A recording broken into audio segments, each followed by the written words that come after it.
Champions League has not proven to be the weekend that we all wanted it to. We had these beautiful visions and dreams of having an all-English final. And it now looks like that's in severe jeopardy, obviously, with the Arsenal-Lyon game first up. So Lyon walked away with the advantage. It ended 2-1 at the Emirates. This is apparently these two sides have met up more than any other in the Women's Champions League. That was on the commentary. I didn't realise that. I would say one side's chances are far more in jeopardy than the other. I would say so. I think Arsenal definitely have the less of the battle. I think it's kind of all been lumped together in some reporting as though they're both absolutely screwed. For sure. But it is still going to be a difficult battle, don't get me wrong. I just think one battle is perhaps much more difficult than the other. Agreed. A real game of two halves, it felt like. I think Arsenal were slow out the traps. They looked a little nervous. I don't know if it was that stat floating around that I kept seeing everywhere that of the 18 semi-finals Arsenal have been in, they've lost 17. So I'm sure that really boosted the confidence before the game. But I did think they came out looking a little bit flat. A bit flat, not sharp. Like, not, even players you're used to. I don't like singling out players, but like even a player like an Emily Fox, who's just been so good this season, just wasn't quite at the races in the kind of opening 30, 40 minutes. Was Lyon who had the first effort? It was in the first 5 minutes, wasn't it? With the long range effort. That was parried by Zinsberger. And then obviously DVD missing. And I thought, this is going to be... And as the commentary said, they were like, because I watched it back and it was like, Zinsberger is known to parry. And I was like, oh, Jesus, that's not I bet all the forwards are just waiting. Pop a long shot at her. Get in there. It is true though, because I think even those kind of balls, I mean, she parries them into super dangerous areas, and I think those are the kind of balls that you'd see Hannah Hampton claiming and like taking close to her body, and I think it creates and that opens up so much more opportunities. That's definitely a tactic that Lyon would have pounced on for sure. But I mean, how easy is it as a goalkeeper? I mean, used to play hockey, and obviously where we can't catch things in hockey, so you're trained obviously to deflect away as opposed to parrying back right in front of you. You're trained to kind of work on your angles, and if you are going to parry it to the sides. How difficult is it as a goalkeeper when you've got a shot coming at you so quickly? If you recognise you're not going to be able to catch it, how is it more risky with your hands to try and like punch it to the side, or I think first off, I think it was the kind of shot, because it was so close to her body. It's so much easier if the shot is outside the scope of your body. So say for example, you've got a shot that is sort of over your head or like to your side and you're outstretched, like those kind of situations you can parry. You should be parrying because it does make it a lot harder. But when you've got a ball that's essentially coming towards your chest, you've got two barriers there. You've got your hand barrier, and then you've also got the body barrier as well. To at least smother it. To smother it. So I think in those situations, you should be bringing the ball into your body. I think that's a handling issue. So yeah, I am quite critical of Zinsberger, and I see exactly the same shots like from further out with Hannah Hampton, and she's claiming those. And I think it's all to do with the confidence of your handling and how comfortable you feel. And I think Zinsberger still falls into that earlier era of goalkeeping where we were taught, I think, a little bit more to like parry balls away, because our handling technique, where we hadn't had that coaching, wasn't that great. So I used to get so much criticism when I was growing up and doing my goalkeeping that I wasn't claiming more balls, because I'd been taught that parrying was sort of the safer option. That's so interesting. Yeah. That's so interesting. So I don't, obviously, like, she's had much more goalkeeping training since me, 100%. But some things are ingrained. Yeah, some things I think when you're an older keeper, maybe there are still that kind of the offshoot of a former goalkeeping life. That's very interesting. But let's get stuck in. Sorry, you were there. Yes. The atmosphere was incredible. 40,000 strong home crowd. Renee Slegger said pre-match that the Gunners would need to take the game by the throat. There were obviously so many missed opportunities. Well, they didn't take the game by the throat in the first half. I was going to say. I'll put it that way. I thought their set pieces left a lot to be desired. Their corners weren't good. I think at times the press would look really good, but sometimes I felt like not everyone in the press was on the same wavelength. So I thought Monum and Russo, for example, would do really well in the press, but then Ford would engage almost after the ball past Monum. And by that stage, you've allowed the player to play the ball out and the ball's out of the press. So you need to be all engaging at the same time to prevent, now that person is not available for you to pass to, and you're kind of trapped up there. But I just felt like not everyone was on that same wavelength at times. Lack of cohesion. Yeah, and I just felt like there were too many players just not at the races in the first half. I do think the second half was much, much better. I think Arsenal were unlucky not to score 3 goals at least, and I think what we've seen from Arsenal in the past and the problems they've had at times this season is putting the ball in the back of the net at times, particularly at the beginning of the season. Yep. And when games go on and they're not scoring, they gave us a masterclass in how to hit everywhere but the goal. Yes, agreed. And I think the longer games go on, sometimes that seems to just get into their heads and they think we're just not going to score here. It's just one of those days. Yeah. And I feel like almost you could have played another half and they'd, maybe not have put the ball in the back of the net. I also thought like substitutions were odd. A little bit off. Personally, would have kept Beth Mead on. I thought she looked like one of the more dangerous players 100%. and taken Ford off. I thought Ford was struggling. I thought after she got that really early yellow card, it left her a little bit toothless at times. I thought she was struggling 1v1 at times. So yeah, I probably would have brought Kelly on for her and left Beth Mead on. Personally, I think that would have been a bit more impactful. Well, like you said there, it didn't feel like their attacks were that potent. And like, so many opportunities there. They had 11 shots to Lyon's 10. Both had 4 on target. And Arsenal also had more of the possession and a lot more touches inside the box. So yeah, it did feel like it just wasn't coming together, I think. Definitely attacking wise. But also I think defensive wise, it kind of just felt just exposing. When you look at some of the chances that Diani had and the conversions that she had, I mean, she was obviously the person who gave Lyon the lead in the first half. The flag went up, but the VAR judged it to be onside. But it was so exposed. There were almost 6 players like in front of her that she kind of managed to kind of outwit. They were completely caught ball watching. And then she had that incredible strike. I think again, Zinsberger could have done more. I think she led with her foot and could have led with her hand, which would have given her a longer reach and tipped it past the post personally. But that wasn't great. That was early doors, a bit of a sign of what's going on here. The defence looks completely out of shape, completely disorganised, not switched on. Yeah, and I think as well, like they were targeting Arsenal's left side because, Katie McCabe likes to push high, leaving that space, and they were very good at exposing that and kind of attacking down that side as well. And I guess it's just that when you're not switched on, or that's how it seemed, reacting to that in game then ends up being quite slow, which that's what it felt like. It just felt a bit too slow reactive wise to what Lyon were doing. But again, I do think Arsenal had a much better second half, and I think they were the better team in the second half. Do you reckon? Despite Lyon getting the second goal. Interesting. And I do think there was an element of switching off after they'd scored. After Arsenal scored, I think they kind of thought, right, we brought the tie back to a draw, and now we go to Lyon.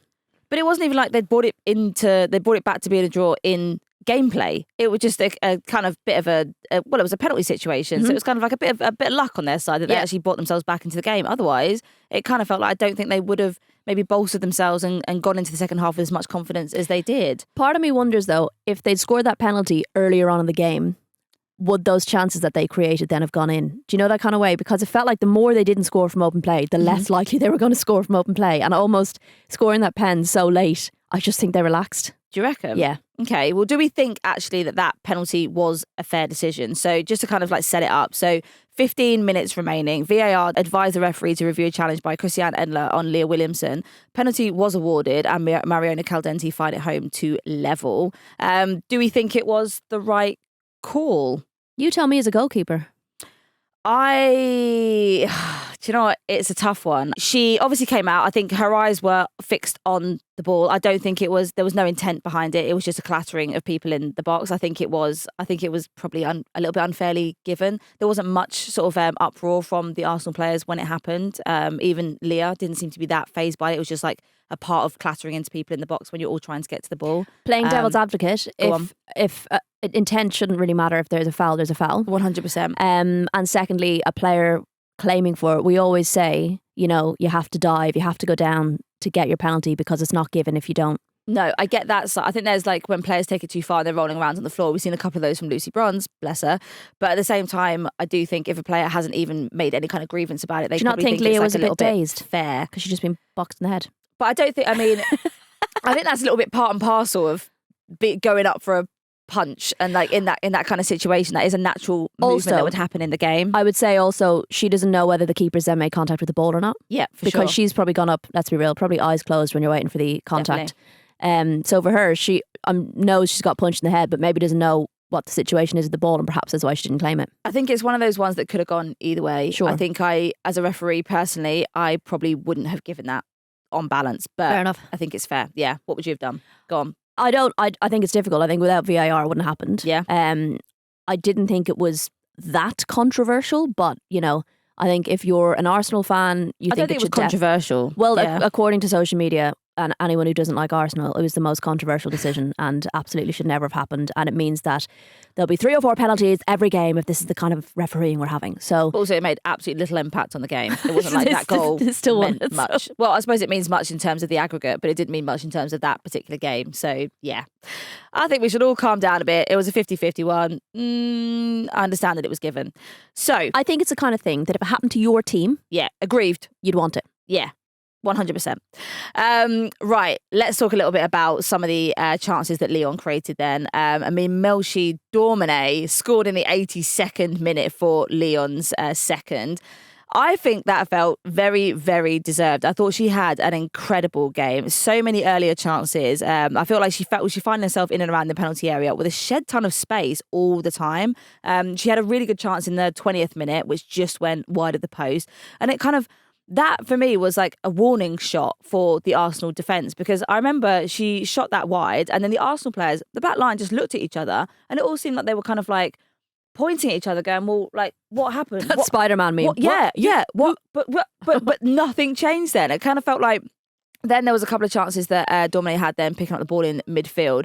The chances she had with seeing Zinsberger off her line, beautiful flat, that the technique that you had to have to like flat foot that in a way to like just get it over Zinsberger. So unlucky to hit the crossbar, but I thought that was a moment of absolute ingenuity. Like I thought that was incredible. That front line though, absolutely frightening, disgustingly frightening. Like seeing that coming towards you, that would give me nightmares. That would 100% give me nightmares. But the worst thing about that is that you were seeing those Lyon players driving at them, but the Arsenal players, instead of engaging and like stopping the attack and at least like holding the attack up, were just like dropping off. And that is why engage earlier. If the foul's outside the box, it's outside the box. 100%. And that's why they should have had the awareness and seeing Zinsberg off the line and thinking, you've got to engage because there's a good chance here that she's going to clock that too and whack it right over her head. And they were so lucky that didn't go in. And then the last goal.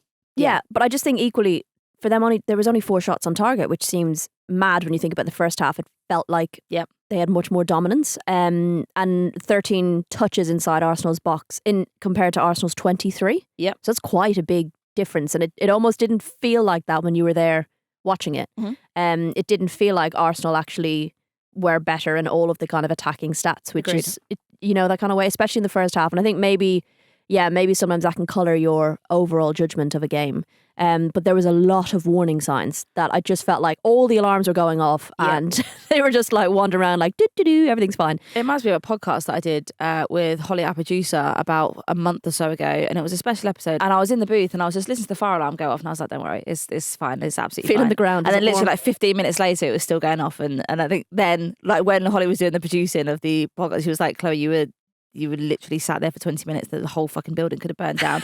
That's how this Arsenal situation kind of felt. And then obviously it was going to culminate in that goal, 82nd minute. And when you think about how quickly Lyon managed to pick apart Arsenal, it was, I watched it, it was three or four passes from the back to that goal happening. And Arsenal were just they were out of position, they were in the wrong space, they were ball watching. There was nothing to them. I was like, I don't know. I thought second half. Yes, I do think they did. But that was a complete lack and loss of concentration. And you can't be doing that in the 82nd minute when you're 1-1. Yeah. But you were there, Rach. What did you? Am I not seeing something? No. I think there was a switch off after the penalty, which is, I thought Lyon's experience shone through, which is mad to say because Arsenal should have similar experience in terms of big game experience, but just Lyon didn't take their foot off.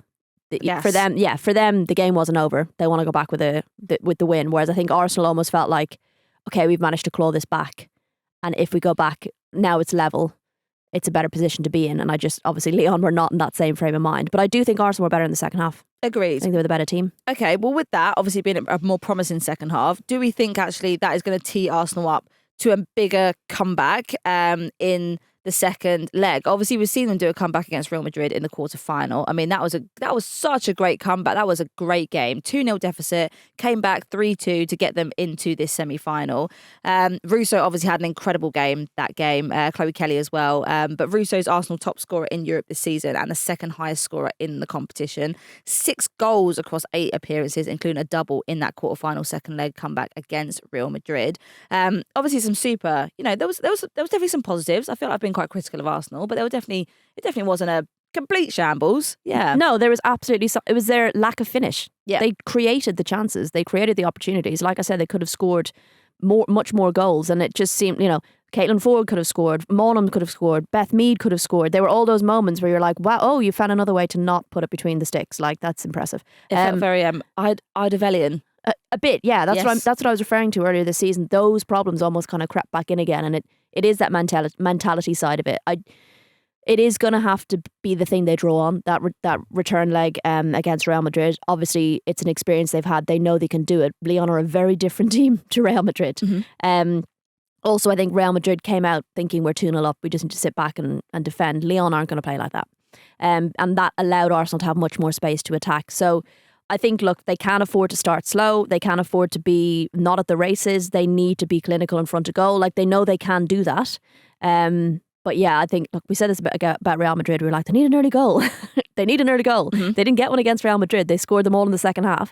But like, they know they can do that, which is really, really important for them. For sure. I think, and that mentality is maybe a better position, understandably, to be in than, say, Chelsea are at the moment. I think there's also the disadvantage, I suppose, of it not being that home game. Yeah. You think like the Emirates, 40,000 people, the vast majority of which have come to support you. There's always a great crowd, great atmosphere. It's always going to be harder on that second leg. I mean, obviously, you said that Lyon are much harder competition than Real Madrid, 8-time champions. Stacked team. This is not a squad that is shy of Champions League glory. And obviously Arsenal looking to reach their first Champions League final since they won the competition in 2007.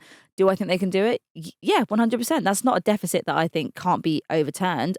Arsenal on a good day, but I think it does depend on whether they get their ducks in a row and look and come back to how they were kind of doing not too long ago, a couple of weeks back in the WSL. But it's I think it's a mentality thing. I think you're completely right, and it's confidence, and they've got the ability. It's whether they turn up on the day. 100%. What do we think then? Do we think on balance do we think we see Arsenal in a Champions League final?